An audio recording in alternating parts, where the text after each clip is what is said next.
Bismillahirrahmanirrahim. Malaikat Jibril berkata, "Ya Rasulullah, di depan ada malaikat Israel mau masuk." Kata Rasulullah, "Boleh masuk, silakan."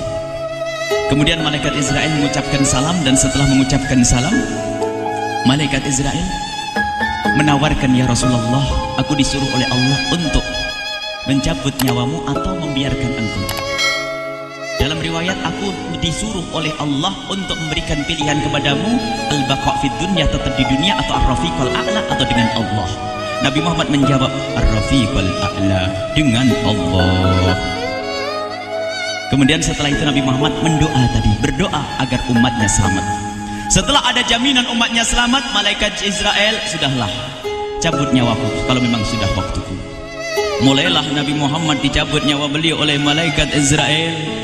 Dan di saat Nabi Muhammad mulai dicabut nyawa beliau oleh malaikat Israel, Nabi Muhammad mengatakan, mahadha, apa ini wahai Israel? Malaikat Israel kemudian menjawab, "Ya Rasulullah, itu adalah sakaratul maut, itu adalah sakitnya di dalam kematian."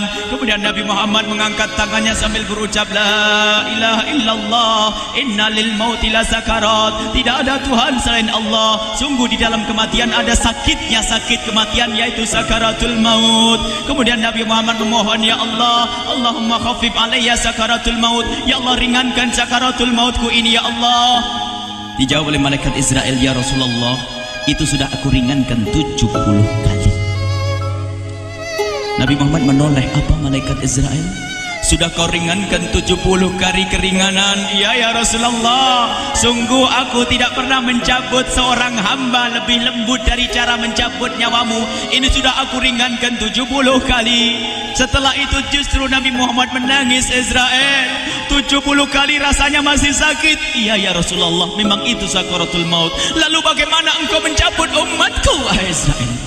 Allah, yang diingat siapa? Umat. Kalau engkau mencabutku dengan ringan seperti ini masih sakit, bagaimana engkau mencabut umatku, ya Israel? Dijawab oleh malaikat Israel, "Umatmu manusia biasa, ya aku cabut." "Ya Rasulullah, begitu saja." "Ya sudah, begitu."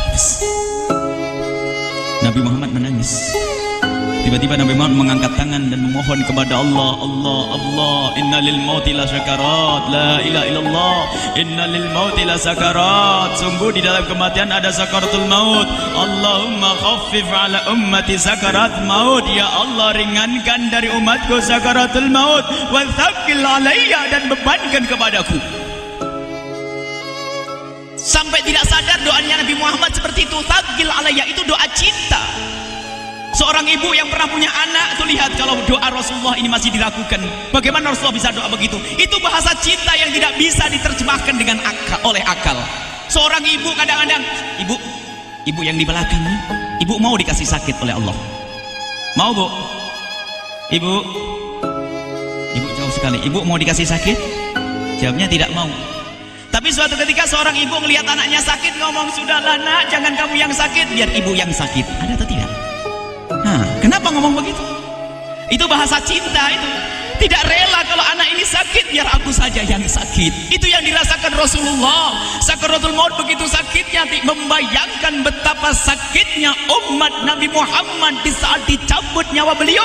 Maka Rasulullah mengatakan, "Ya Allah, ringankan sakaratul maut dari umatku, bebankan kepadaku saja ya Allah. Wala sawfa yu'tika fatarda." Permintaan Nabi Muhammad tidak ditolak oleh Allah, dikabul dan dikabul, wahai Muhammad.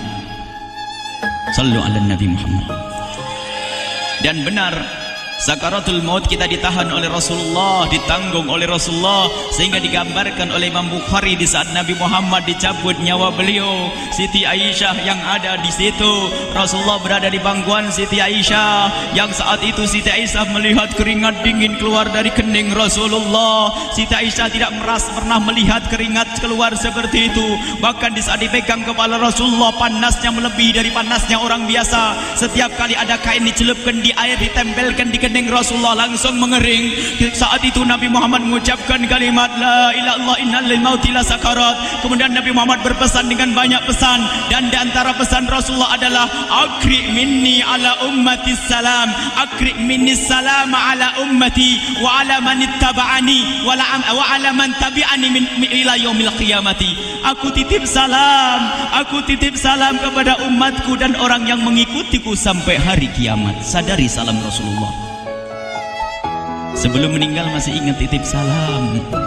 Salam kepada siapa? Bukan salam kepada siapa-siapa, tapi salam kepada kita. Maka mari kita mengucapkan salam kepada Rasulullah, karena Rasulullah sudah salam duluan kepada kita.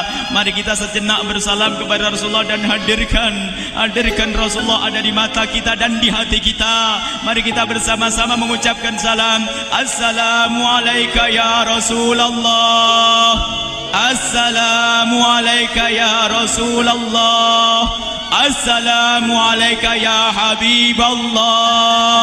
Assalamualaikum ya Nabi Allah. Rasulullah mengucapkan salam untuk kita. Dan di saat itu Rasulullah keringat dingin keluar, maka oleh Siti Aisyah diusap. Oleh Siti Aisyah diusap, bayangkan saat itu Nabi Muhammad di pangkuan Siti Aisyah dan diusap oleh Siti Aisyah. Siti Aisyah berkata, keringat Rasulullah mengucur deras hingga aku usap, dan aku usap dengan tangannya Rasulullah. Diusap dengan tangannya Rasulullah. Siti Aisyah memegang tangan Rasulullah sendiri yang digunakan untuk mengusap keringat Rasulullah. Sahabat bertanya, Aisyah, kenapa harus dengan tangan Rasulullah tidak dengan tanganmu? Lihat jawab Siti Aisyah, karena tangan Rasulullah lebih lembut dari tanganku. Sallu ala Nabi Muhammad. Masih sempat nyanjung itu sahabat Nabi. Dalam keadaan begitu masih menyadari kelembutan tangan Rasulullah, jasad Rasulullah, kemuliaan Rasulullah sallallahu alaihi wasallam. Dan aku lebih menginginkan bahwasanya yang menyentuh jidat Nabi Muhammad adalah tangan yang paling mulia di dunia dan di akhirat. Siti Aisyah enggak berani menyentuhkan. Pengennya yang disentuhkan di kening Rasulullah adalah tangannya Rasulullah sallallahu alaihi wasallam. Kemudian setelah itu Nabi Muhammad merasakan sakit yang sangat untuk kita. Kemudian Nabi Muhammad mengangkat tangan tinggi-tinggi mengucapkan la ilaha illallah inna lil mauti lasakarat. Tiba-tiba tangan itu semakin turun dan ditangkap oleh Siti Aisyah. Dan di saat tangan itu jatuh di tangan Siti Aisyah, kemudian tiba-tiba paha Siti Aisyah merasakan berat kepala suci Rasulullah. Dan saat itu Siti Aisyah sadar bahwasanya Rasulullah sudah kembali kepada Allah Subhanahu wa taala. Sallu ala Nabi Muhammad. Siti Aisyah bingung di saat melihat seperti itu. Ditaruh pelan-pelan wajah Rasulullah sambil menangis lalu berkata, Rasulullah sudah meninggal. Para sahabat Nabi pada bingung. Sayyidina Ali tiba-tiba terduduk, nggak bisa berdiri. Sayyidina Utsman nggak bisa ngomong. Ada orang, Sayyidina Zaid berkata, aku baru melihat Rasulullah. Setelah ini aku tidak mau melihat lagi selain Rasulullah. Ya Allah, butakan mataku. Aku tidak ingin aku kotori mataku dengan selain Rasulullah. Dan dibutakan oleh Allah. Bermacam-macam kejadian saat itu. Madinah heboh luar biasa dengan meninggalnya Rasulullah sallallahu alaihi wasallam. Dan sungguh meninggalnya Nabi Muhammad adalah menghidupkan hati yang mati kalau orang faham. Tiba-tiba Sayyidina Abu Bakar datang. Setelah Sayyidina Umar mengatakan, siapa yang mengatakan Muhammad meninggal akan aku penggal lehernya. Jangan seperti orang-orang Nabi Muhammad sekarang lagi pergi seperti waktu Musa pergi kepada Tuhannya, kepada Allah, nanti akan kembali kepada kita. Muhammad belum meninggal. Ini adalah karena kecintaan Sayyidina Umar bin Khattab, tidak ingin Nabi Muhammad pergi. Tiba-tiba datang Sayyidina Abu Bakar As-Siddiq lalu masuk ke kamarnya Rasulullah, lalu masuk kepada Rasulullah, kemudian mengecup kening Rasulullah. Dan Sayyidina Abu Bakar berkata, ya Rasulullah, tibta hayyan wa mayyita. Ya Rasulullah, engkau tetap harum dalam keadaan hidup dan harum setelah meninggal dunia. Sallu ala Nabi Muhammad. Hingga sampai setelah hari besoknya meninggal Rasulullah Senin sore, Selasa malam, Rabu dikubur Rasulullah sallallahu alaihi wasallam. Setelah dikubur, Sayyidat Fatimah bertanya kepada Sayyidina Abdullah ibn Abbas, Sayyidina Anas, wahai Anas, hai Anas, sambil menangis Sayyidat Fatimah Zahra, hai Anas, bagaimana engkau tega? Atabat anfusukum an tahtu ra'sa Rasulillah. Apakah engkau rela menaburkan debu di atas kepala Rasulullah?